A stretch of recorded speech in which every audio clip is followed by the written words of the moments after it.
अस्सलाम वालेकुम रहमतुल्लाह। वालेकुम अस्सलाम वरहमतुल्लाहि वबरकातुहू। क्या नाम है आपका? सुलेमान। सुलेमान, आपके बारे में एक बात सुन रहा हूँ यहाँ पर कि आपने किसी का तावीज़ उतरवा दिया था। क्या मैटर था वो? किसी मदरसे में पढ़ने जाते थे आप? हनफी मदरसे में? अच्छा, हनफी मदरसे में आप गए थे, पढ़ रहे थे, तो वहाँ आपने क्या देखा? मैंने एक लड़के का तावीज़ उतारा है। अच्छा, वो तावीज़ पहने हुए था। अच्छा, तो आपने उसे उतार दिया। क्यों उतार दिया? तावीज़ पहनना गलत है क्या? क्यों? तावीज़ पहनना जायज़ नहीं है? मना करा। अल्लाह के नबी अलैहिस्सलातु वस्सलाम ने मना किया है। अच्छा, इसलिए तावीज़, तो आपने तावीज़ उतरवा दिया। फिर क्या हुआ? हदीस है इस सिलसिले में कोई याद? प्यारे नबी अलैहिस्सलातु वस्सलाम, जिसने तावीज़ लटकाया उसने शिर्क। माशाअल्लाह, प्यारे नबी अलैहिस्सलातु वस्सलाम ने फरमाया कि जिसने तावीज़ लटकाया उसने शिर्क किया। ये मुस्नद अहमद की हदीस है ना, सही हदीस है। बहरहाल, तो इस हदीस की बुनियाद पर आपने तावीज़ उस बच्चे का उतार दिया है। फिर क्या हुआ? उस बच्चे ने बोला मैं अपने मौलाना को बुला के ला रहा हूँ। वो मौलाना को बुलाने गया। हाँ, मौलाना ने बोला तो ये उतारना शिर्क नहीं है, तुम झूठ बोल रहे हो, अपने मौलाना को बुला के लाओ। उन्होंने कहा कि ये तावीज़ शिर्क नहीं है, हैं? तुम झूठ बोल रहे हो। तो तुमने क्या कहा?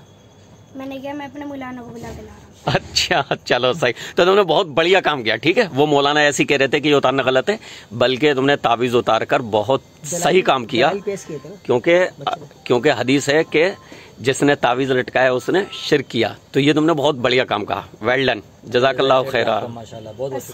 वालेकुम अस्सलाम रहमतुल्लाह। आप अहले हक को सुना करें, आपको बात सीधी समझ आ जाएगी। हदीस पाक में मौजूद है, जामे तिरमिज़ी में मौजूद है। हज़रत अब्दुल्ला इब्न आमर इब्न आस रज़ी अल्लाह ताला अन्हो की तरतीब थी रज़ी अल्लाह अन्हुमा की कि ये देखते थे कुरान करीम पढ़ सकता है, बालिग है, बड़ा है, पढ़ा लिखा है, इसको कुरान करीम पढ़ने का वजीफ़ा देते। और जो बच्चा पढ़ न सकता तो वो कलामुल्लाह की आयतें और वो सही चीज़ लिख कर, वो कलाम लिख कर उस बच्चे के गले में लटका देते।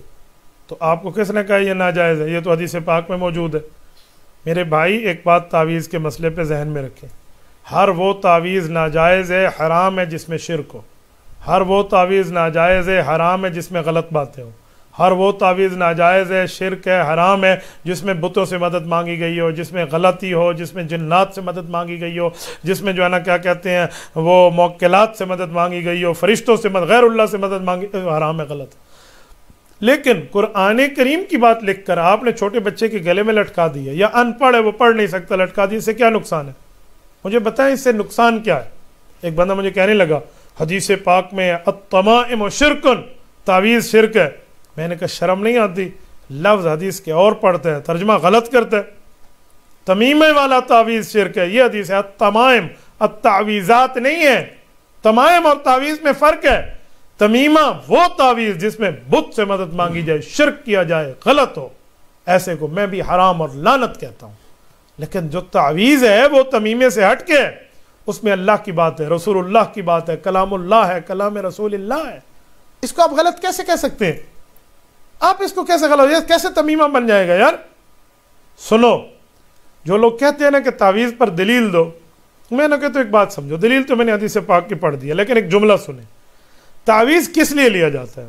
कि मैं आखिरत में सही उठूँ, अहले हक के साथ मेरा हशर हो, कब्र के अजाब से बच जाऊँ, आखिरत के लिए जाता है? कहते हैं नहीं। मैंने कहा किस लिए? कहते दुनिया के लिए, दुकान बेहतर हो जाए, कारोबार बेहतर हो जाए, मेरे ऊपर कोई सुस्ती कायली है, मेरे बच्चों पर ये ख़त्म हो जाए। तो मैंने कहा जो दुनिया का मसला होता है तो वो तजर्बे से हल होता है। तो तजर्बात से हल है कि इसने अल्लाह का नाम लिख के गले में बच्चे का डलवा लिया तो किसी जिन ने उसे नहीं छेड़ा। तो बाबा दलील तुझे चाहिए जो आखिरत के लिए चाहिए, जिस पर कार सवाब समझे, नेकी समझे, उस पर दलील दो भाई आखिरत में फ़ायदा। ये तो दुनिया का भाई, आपने सोडेमेंट की गोली खा ली है, या आपने जो है ना क्या कहते हैं पोनिस्टाल खा ली है, या पैरासीटामोल खा ली है, या आपने डिस्प्रिन खा ली है, जिससे फ़ायदा होता है, जिसका तजर्बा बंदा खा लेता है, तो वो इलाज है ना। तो इलाज पे क्या दलील चाहिए? सवाब पे दलील होती है, इलाज पे नहीं होती। तो सादे बंदे, भाई मैं डॉक्टर साहब के पास गया हूँ, जो डॉक्टर के पास गया, हकीम के पास नहीं गया, चल दलील दे, ये दलील थोड़ी है, वो तो इलाज के लिए। तो ये तवीज़ इलाज के लिए होता है, इलाज पे दलील नहीं होती, सवाब पे दलील होती है। जो दीन में ऐड किया जाए कोई मसला है फिर बात बनेगी, तो ऐसी बात नहीं है, तजर्बात है, इसलिए आखिरत का मामला इससे है नहीं। ये तो दुनिया के मामला तजर्बा है, अल्लाह का नाम लिख दो, मैं जेब में रखूँगा, वलीउल्लाह का लिखा हो जी ठीक हो जाएगा, इनका एतकाद है ठीक हो जाएगा, तो अल्लाह का नाम दे दिया, इसमें कौन सा मसला है? न इसमें कोई गलत बात लिखी होती है, न गुनाह की होती है, न शिर्क की होती है। तो ऐसा तावीज़ जायज़ है, आप बच्चों के गले में लटका सकते हैं। हाँ, पढ़ सकते हैं तो अच्छी बात है, वो पढ़े, لیکن جو نہیں پڑھ سکتا، انپڑھ ہے یا نابالغ ہے یا چھوٹا ہے، اس کے گلے میں ڈال دینا یہ کوئی حرج نہیں ہے اگر یہ صحیح چیزیں لکھی ہوئی ہوں اور دینے والا بھی صحیح العقیدہ ہو. تبارک الذی نزل